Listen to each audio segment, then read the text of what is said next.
Alô, meu irmão, minha irmã, seja muito bem-vinda a essa quinta aula do módulo do Espírito Santo do curso Lumen Christi em 2025. É uma eterna novidade falarmos sobre o Espírito Santo. Espero que esse módulo esteja te ajudando a se apaixonar por essa terceira pessoa da Santíssima Trindade, a quem damos tão pouca atenção na nossa caminhada para Deus. E, no entanto, é uma pessoa de Deus tão próxima de todos nós. Vamos, em primeiro lugar, nos colocarmos na presença de Deus, pedir a Ele que venha abençoar esse nosso momento de encontro para você que vai estar ouvindo essa aula no horário da nossa aula ou a gravação depois. Gostaria até de estar pessoalmente com vocês, mas estou em viagem a trabalho, então fica aqui a palavra via vídeo mesmo, mas com, espero, a mesma unção de Deus. Que o Senhor receba todas as nossas preocupações, todas as nossas ansiedades, todas as pessoas que são importantes para nós, todas as pessoas por quem nos comprometemos a rezar, para que o nosso coração fique muito leve, sabendo que Deus está cuidando do que é nosso problema, para que nossa atenção esteja livre para ser dedicada só e única e exclusivamente para Deus. Que nada seja dito aqui que não seja da vontade do Senhor nos falar, mas aquilo que Ele nos disser, que Ele possa gravar nos nossos corações e nos ajudar a colocar isso em prática na nossa vida. Enfim, que estejamos aqui unidos e reunidos em nome do Pai, do Filho e do Espírito Santo. Amém. E que Deus abençoe a Norminha, que está transmitindo aí na sala do Lumen Christi a aula para aqueles que estão assistindo juntos. Deus te abençoe, irmãzinha. Vamos então lá para a nossa aula de hoje.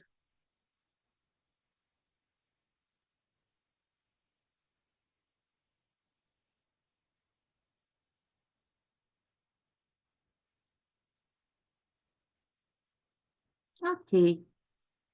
Nós hoje vamos entrar na quinta parte da aula do Espírito Santo e vamos começar a falar sobre o que é carisma. Vimos que, na verdade, o Espírito Santo é o doador de todos os dons de Deus, e dom significa presente. Então, é dele que nós recebemos toda a graça, a atuação, a ação de Deus na nossa vida.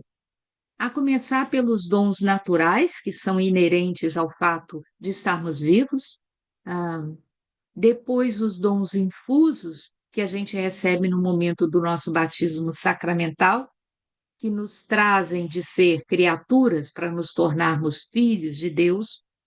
Quando temos consciência da nossa fé e queremos nos comprometer com a nossa fé e com a nossa igreja, Deus começa a operar em nós através dos frutos, que são o resultado da ação do Espírito Santo pela nossa santificação. E, finalmente, hoje vamos ver o que acontece quando a gente que só estava bebendo, bebendo e bebendo e recebendo de Deus, começamos a perceber que nós podemos ajudar Deus a dispersar a mesma graça por aqueles que ainda não encontraram, atendendo inclusive ao pedido de São Pedro, que nos recomenda que devemos ser bons dispersadores da graça de Deus. Então, os dons naturais são aqueles que temos como parte da nossa pessoa, da nossa individualidade. Alguns têm dom para música, outros para desenho, outros para matemática, para oratória, para física, para computação, né? Outros para decoração. Eu, infelizmente, graças a Deus, tenho os dons espirituais que me são cabidos no meu ministério, porque se Deus depender de mim para fazer alguma coisa ficar bonito, decorado e cantado bem, ele está perdido. Mas cada um tem o seu dom.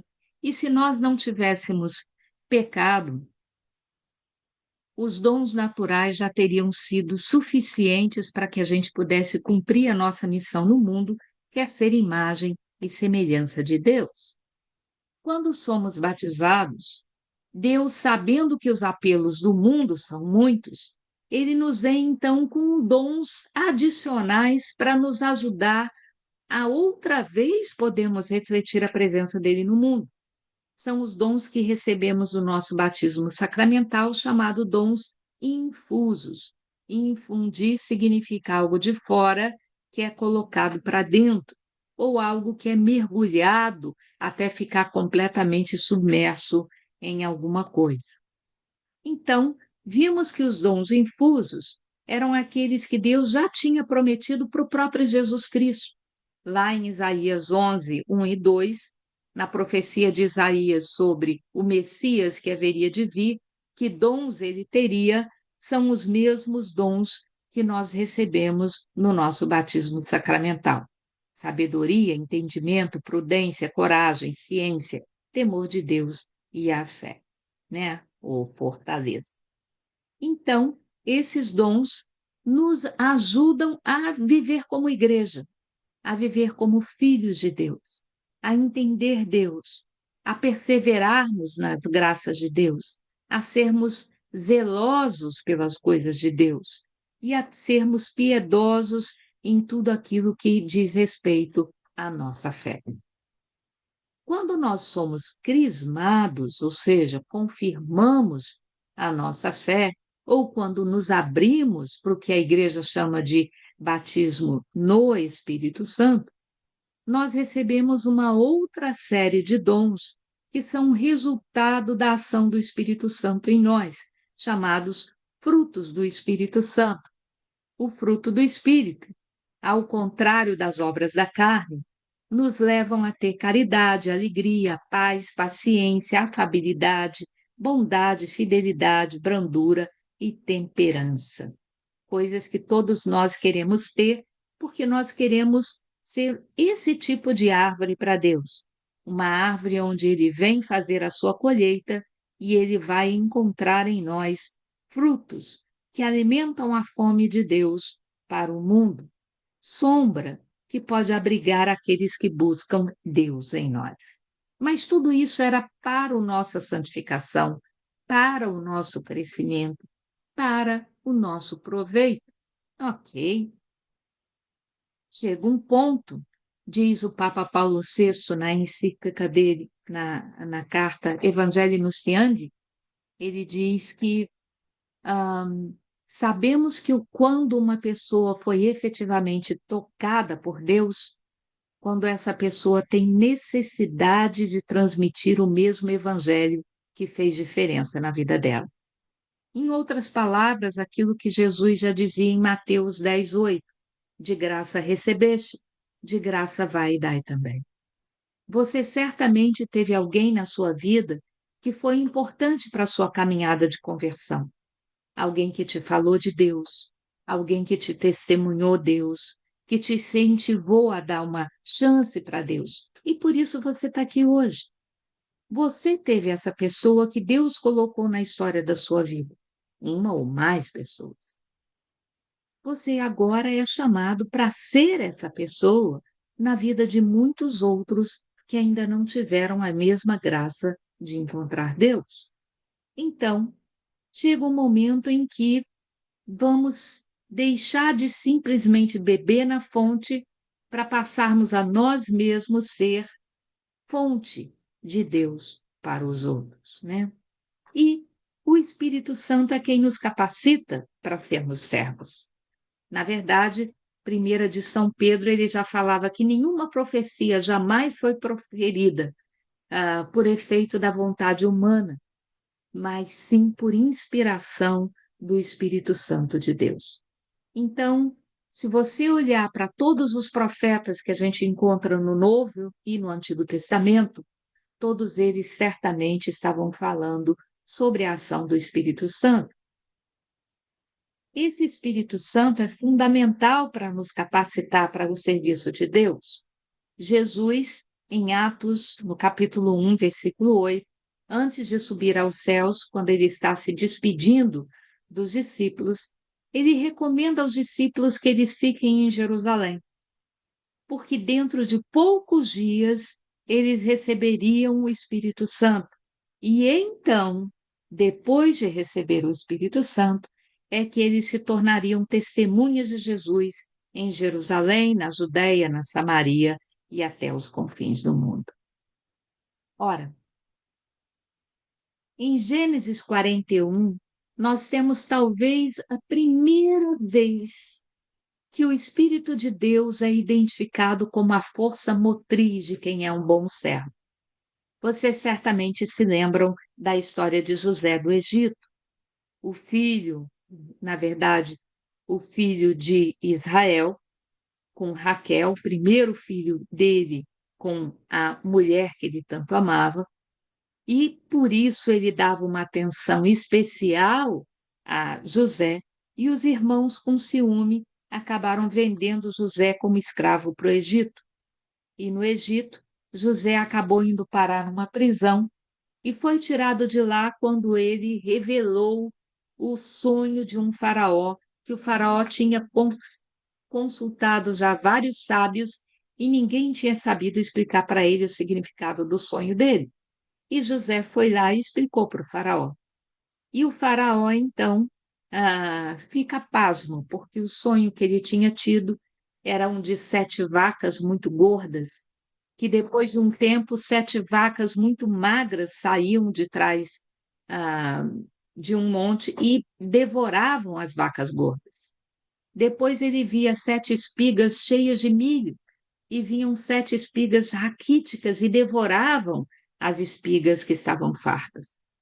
E aí José diz para ele: o Egito terá 7 anos de muita fartura, como as vacas, como as espigas gordas, mas depois virão 7 anos de muita miséria, de muita seca, de muita falta de alimento. Então o senhor deveria nomear um administrador que recolhesse uma parte de tudo que fosse produzido nos 7 anos de fartura, para quando vier os 7 anos de escassez, vocês não tenham que ficar sem comida. Quando o conselho foi dado para o faraó então se volta para José e diz: Como poderia eu encontrar no mundo outro homem como tu, dotado do Espírito de Deus? Então, só pelo cetro eu serei maior que tu no Egito. E ele então nomeou José como administrador de toda a colheita do Egito. E ele fez isso porque reconheceu que o Espírito de Deus agia sobre José. Mas Jesus também precisou do Espírito de Deus, porque nós sabemos Jesus veio ao mundo como homem e não como Deus disfarçado de homem. Ele se despiu da sua divindade, diz São Paulo na carta aos Filipenses. Então, por isso, para começar a sua vida pública, ele precisou ser batizado. E quando ele foi batizado, o Espírito de Deus desce sobre ele, e, segundo São Pedro, é esse Espírito que desceu sobre Jesus que capacitou Jesus para ir por toda parte, fazendo bem a todos, porque Deus estava com ele. Então, o homem Jesus não podia fazer milagres, mas o homem Jesus, ungido pelo Espírito Santo, o mesmo Espírito que você recebeu no batismo, podia fazer muita coisa e fez, né? E tal como Jesus recebeu o Espírito Santo para servir, ele também nos concede o Espírito Santo e nos envia para o mesmo serviço. Em João, no capítulo 14, versículo 12, ele diz: Aquele que crê em mim fará as obras que eu faço e ainda maiores, porque eu rogarei ao Pai, e ele vos dará um outro paráclito, é o Espírito da verdade.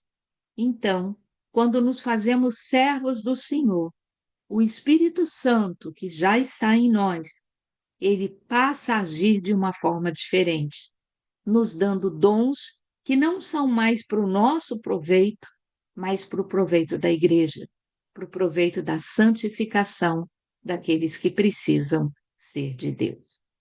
Que dons são esses? São os dons que São Paulo vai nos falar lá na primeira carta de Coríntios, no capítulo 12, no versículos de 7 a 10.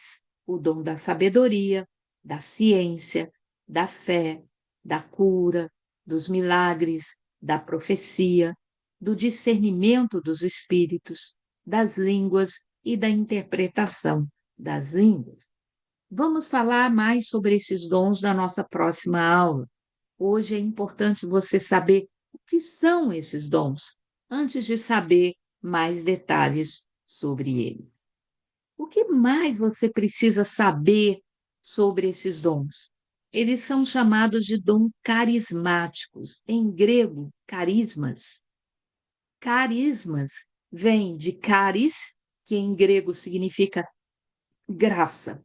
Então, a primeira coisa que a gente tem que saber sobre o carisma é que ele é de graça. Uma pessoa não precisa ser santo para ter um dom carismático se manifestando dela. Não precisa ser perfeito, porque, na verdade, é a manifestação do Espírito que a gente recebe. É uma graça de Deus, é um presente de Deus, uma benevolência de Deus.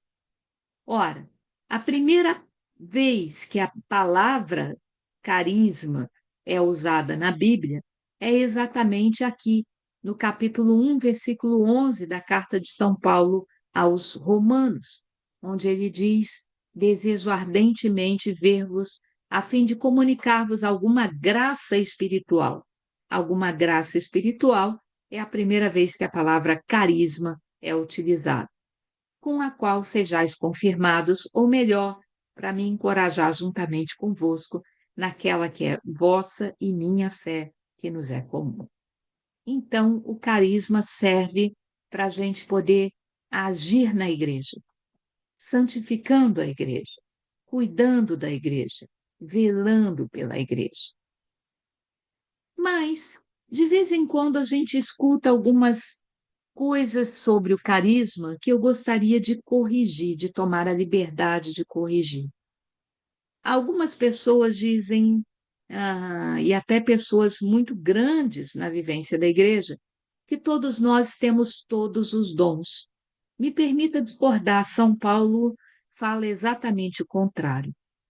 São Paulo, na primeira carta de Coríntios, no capítulo 1, versículos 1 a 8, ele vai dizer assim: fostes ricamente contemplado com todos os dons. É verdade. Nós temos dons em abundância. Todos os dons, é aí que as pessoas confundem. Vejam como Paulo continua essa passagem. Com os dons da palavra e os dons da ciência, tão solidamente confirmado em vós o testemunho de Cristo. Assim, enquanto aguardais a manifestação de nosso Senhor Jesus Cristo, não vos falta dom algum. Ele há de vos confirmar até o fim, para que sejais irrepreensíveis no dia de nosso Senhor Jesus Cristo. Ora, se Deus me diz não me falta dom algum, significa que todos os dons que eu preciso, eu tenho. Isso não quer dizer que eu tenha todos os dons que existem, porque Deus não atira pérolas aos porcos. Se o meu ministério é o da pregação, Deus provavelmente não vai me dar o dom de cura. Por quê? Porque o meu chamado, o meu serviço não é esse. A não ser que eu vá para uma comunidade tão dura de coração que, para provar que aquilo que eu transmiti pela pregação é verdadeiro, Deus dá um sinal contundente com alguma cura para poder comprovar o que tinha sido dito. É o que a gente vê acontecer em Marcos, no capítulo 16, e em Mateus, no capítulo 28, quando Deus envia os seus discípulos, diz lá que ele enviou os discípulos que saíram pregando o evangelho e ele colaborava com os discípulos fazendo milagres que comprovavam aquilo que tinha sido dito. Se o meu ministério, por exemplo, é o da intercessão, o de ficar lá aos pés de Deus no sacrário rezando pelas pessoas, Deus não vai me dar o dom da pregação, porque eu não sou chamado a falar para ninguém, só falar para Deus, que não precisa que eu eleve a voz para me escutar no coração. Mas para deixar isso muito claro, vamos ver o que mais São Paulo fala. Na primeira carta de Coríntios, no capítulo 7, versículo 7, ele diz: quereria que todos fossem como eu, mas cada um tem de Deus um dom particular, uns este, outros aquele. Ora, se todo mundo tivesse todos os dons, uns teriam este e os outros também. Ou seja, todo mundo teria a mesma coisa. Não é isso que Deus está falando aqui através de Paulo. Inclusive, Paulo fala na carta aos Romanos, no capítulo 12, versículo 3, o seguinte: Em virtude da graça que me foi dada, recomendo a todos e a cada um, não façam de si próprios uma opinião maior do que convém, mas um conceito razoavelmente modesto, de acordo com o grau de fé que Deus lhes distribuiu. Ou seja, não se arvore a ser você sozinho capaz de fazer a obra de Deus. Não combina com Deus. Deus nos quer comunidade. Eu não tenho todos os dons espirituais, porque Deus quer que aquilo que me falte seja completado com aquilo que sobra no meu irmão, para eu aprender a ser comunidade com meu irmão. Nos dons do serviço não é diferente. Se todo mundo fosse capaz de fazer sozinho a obra de Deus, não iria perceber que quando a gente é igreja, nós fazemos melhor a obra de Deus. Quando Jesus enviou os seus discípulos para pregar o evangelho, não enviou ninguém sozinho, enviou 2 a 2. Porque quando a gente faz o serviço de Deus em comunidade, a gente faz mais e a gente faz melhor. Por isso, Deus não dá todos os dons para uma única pessoa. E aí, São Paulo confirma exatamente isso. Pois, como em um só corpo temos muitos membros, e cada um dos nossos membros tem diferente função, assim nós, embora sejamos muitos, formamos um só corpo em Cristo, e cada um de nós é membro um do outro. E ele continua: temos dons diferentes, conforme a graça que nos foi conferida. Aquele que tem o dom da profecia, exerça-o conforme a fé. Aquele que é chamado ao ministério, dedique-se ao ministério. Se tem o dom de ensinar, que ensine. O dom de exortar, que exorte. Aquele que distribui as esmolas, faça-o com simplicidade. Aquele que preside, presida com zelo. Aquele que exerce a misericórdia, que o faça com afabilidade. Então, não faz parte da dinâmica de Deus fazer com que uma única pessoa seja um super-homem ou uma super-mulher. Nós precisamos ser igreja para servir bem a Deus. Uma outra coisa muito clara que é importante que todo mundo saiba é sobre ter ou não ter carismas. Olha, na primeira carta de São Paulo aos Coríntios, no capítulo 12, que é um que a gente vai explorar mais a fundo no nosso próximo encontro, é onde São Paulo mais fala sobre os carismas, exatamente nesse capítulo. Mas ele começa esse capítulo dizendo algo muito importante para nós. A respeito dos dons espirituais, irmãos, não quero que vivais na ignorância. Sabeis que quando erais pagãos, vos desejáveis, deixáveis levar conforme vossas tendências aos ídolos mudos. Por isso eu vos declaro: ninguém falando sobre a ação divina pode dizer Jesus seja maldito, e ninguém pode dizer Jesus é o Senhor, senão a ação do Espírito Santo. Então, segundo São Paulo aqui, nós precisamos do Espírito Santo para reconhecer quando é Deus que age. E nós precisamos do Espírito Santo para reconhecer Deus que está agindo. Então, o nosso encontro pessoal com Deus é fundamental para a gente poder ver que é Deus e não o inimigo de Deus que está movendo as coisas. E aí São Paulo continua dizendo assim: há diversidade de dons, mas um só é o Espírito. Os ministérios são diversos, mas um só é o Senhor. Há também diversas operações, mas é o mesmo Deus que opera tudo em todos. Então, faz de conta que você não tem um determinado dom. mas você é um bom servo de Deus. E você vai numa comunidade onde a comunidade, naquele momento, está precisando daquele dom que não é o seu ministério. Mas você tem o Espírito Santo, que é o doador de todos os dons. O Espírito Santo pode muito bem usar você naquele momento para fazer surgir o dom, para fazer a graça que a igreja, aquela comunidade precisa, e nunca mais aquele dom vai atuar em você, porque ele foi um dom temporário e não um dom permanente, porque o seu ministério não era aquele. Se alguém com um ministério com aquele dom estivesse presente, Deus teria usado aquela outra pessoa para conceder a graça que aquela comunidade precisava tanto. Então, São Paulo continua: a cada um é dada a manifestação do Espírito para o proveito comum. A um é dada pelo Espírito a palavra de sabedoria, a outro a palavra de ciência, por esse mesmo Espírito. A outro a fé pelo mesmo Espírito. A outro a graça de curar as doenças, no mesmo Espírito. A outro o dom do milagre. A outro a profecia. A outro o discernimento do Espírito. A outro a variedade de línguas. A outro o dom de as interpretar. Ora, mas ele termina, mas um e o mesmo Espírito distribui todos esses dons, repartindo a cada um conforme lhe apraz. Isso significa que o dom que você vai receber é de acordo com o ministério que Deus vai te conceder. Não adianta você ficar pedindo para Deus o dom de cura, se o seu ministério, por exemplo, for um ministério de ensino. Não adianta você pedir o dom da profecia, se o seu ministério for o de intercessão. É o Espírito que distribui os dons de acordo com o ministério, de acordo com o beneplácito de Deus e não nosso.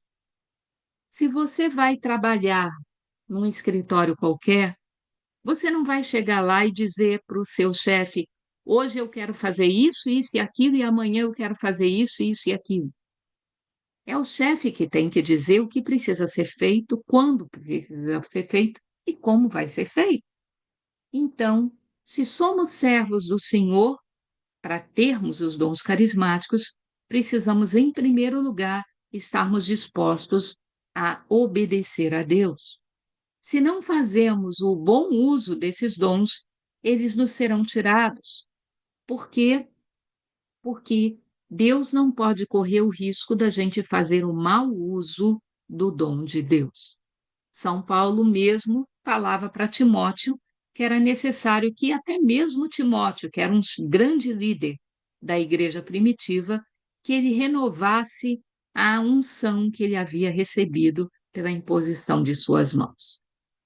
Então, resumindo, o poder é de Deus. O carisma é Deus agindo através de um servo.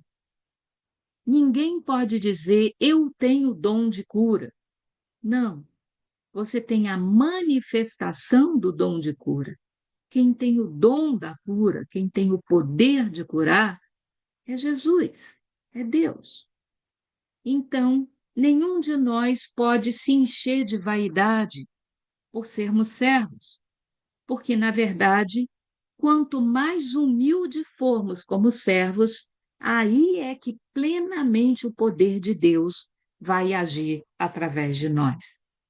Se nós nos enchemos de nós mesmos e começamos a achar que somos mais importantes até mesmo do que Deus, aí está o primeiro passo para a gente perder o dom.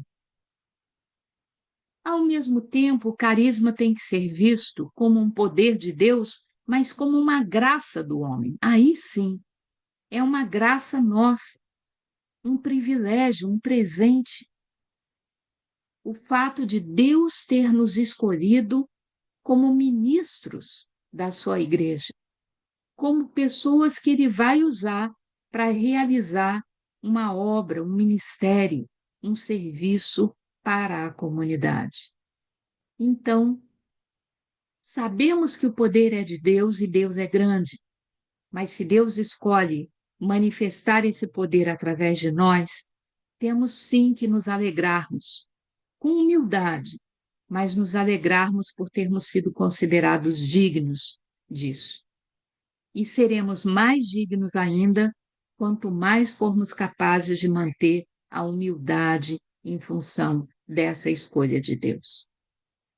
E carisma é um ministério. Exige que quem serve confie em Deus, aceite a vontade de Deus ao invés de impor a sua, seja humilde e esteja sempre disposto a obedecer ao Senhor. Ora, São Paulo, o maior especialista em carisma na Bíblia, ele nessa que é talvez uma das minhas passagens favoritas falando sobre carismas, ele diz assim: nós temos esse tesouro em vasos de barro, para que transpareça claramente que esse poder extraordinário provém de Deus e não de nós. Então, poder é de Deus. Em nós opera a graça de sermos servos de Deus. E isso já é um motivo de alegria, porque quando Deus opera através de nós, em tudo somos oprimidos, mas não sucumbimos. Vivemos em completa penúria às vezes, mas não nos desesperamos. Somos perseguidos, mas não ficamos desamparados. Somos abatidos, mas nunca destruídos. Trazemos em nós os traços da morte de Jesus para que também a vida dele se manifeste em nós. Então, em outras palavras, o servo não deve fazer de conta que ele é perfeito. Ele precisa transparecer que ele continua sendo barro, que ele continua sendo fraco, que ele continua sendo pecador, que ele continua precisando de Deus. Porque é isso que vai manter ativa a chama da unção do Espírito na vida dele. Resumindo, então, um bom homem ou mulher carismático é alguém que nunca para de aprender de Deus, que procura sempre conhecer Deus para imitá-lo. Então, é um discípulo antes de ser um ministro. Sempre alguém que precisa aprender de Deus, que teve uma experiência pessoal de Deus e por isso está cheio de Deus e tem Deus para poder dar a quem não tem. Se há uma pessoa que nunca teve uma experiência concreta de Deus, nunca será um bom servo de Deus, porque você não pode dar do que você não tem. Se você não é uma fonte cheia da água viva de Deus, você tem sede. Então, como pode dar você de beber a quem tem sede? Ele tem que ser alguém que é entregue e confiante, porque sabe que, por maior que seja o problema a ser resolvido, o problema não é maior do que Deus que resolve o problema. O servo tem que ser aberto à conversão. Ele nunca tem que achar que já atingiu o grau de santidade que faz dele uma pessoa perfeita, mas está sempre aberto a se santificar um pouquinho mais, a escutar um pouquinho mais a Deus, a ouvir de Deus o que Deus precisa que seja feito. Então, ele precisa estar atento na escuta. Ele tem que ser lento no falar e rápido no escutar a palavra de Deus. Ele tem que ser obediente. Por quê? Porque se ele é servo, o mestre é o Senhor. Não é ele quem escolhe o plano, não é ele que escolhe onde, não é ele que escolhe o quê, não é ele que escolhe o como, é Deus. Meu pai costumava dizer que imagine que você está doente, você vai a um médico. O médico vai te examinar e vai determinar que remédio você precisa tomar. Suponha que esse remédio seja uma solução injetável. Ele, para injetar a solução na pessoa, ele precisa de uma seringa. Mas a seringa não é o que faz a graça da cura da doença da pessoa. É o remédio que passa através da seringa, que foi escolhido pelo médico. Então, meu irmão, minha irmã, se você quer ser servo de Deus, sua função é ser a seringa, aquela que se aproxima do outro para transmitir a graça que é de Deus. E essa graça tem que ser escolhida pelo médico dos médicos, que é Jesus Cristo. Então, sua função é ser humilde e obediente. Então, você vai ser um bom servo de Deus, um servo magnífico para Deus. Você não precisa ser perfeito para isso. Muito pelo contrário. Às vezes você fica pensando assim: ah, eu não vou lá rezar por alguém, vai que a pessoa não é curada, com que cara que eu vou ficar?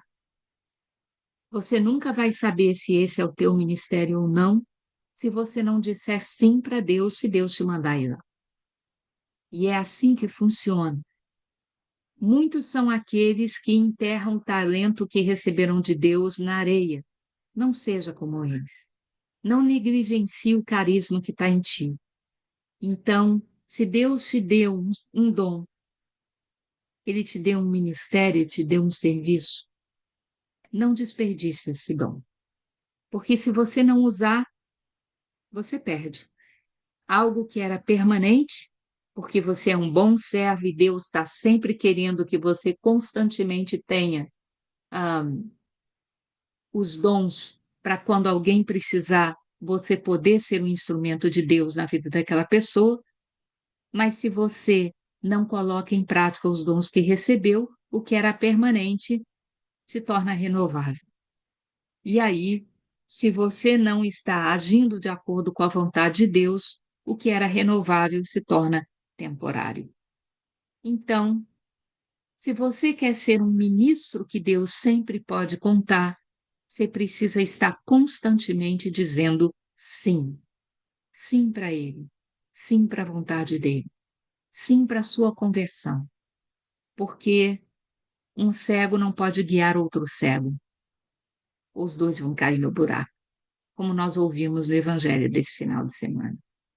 Então, que sejamos bons servos de Deus, sempre prontos para que Ele possa contar conosco naquilo que é o serviço que Ele espera de cada um de nós. Amém? Amém. Na próxima semana, vamos então falar sobre um pouco sobre o que são esses dons carismáticos. O que é uma palavra de ciência? O que é uma palavra de sabedoria? O que é uma palavra de profecia? E por aí vai. Espero você lá, meu irmão, minha irmã. Tenha uma santa semana. Que o Senhor nos abençoe e nos guarde. Que Ele volte para nós o seu rosto e se compadeça de nós. Que Ele nos mostre a sua face e nos dê a sua paz. É o que pedimos em nome do Pai, e do Filho, e do Espírito Santo. Amém. Fique com Deus.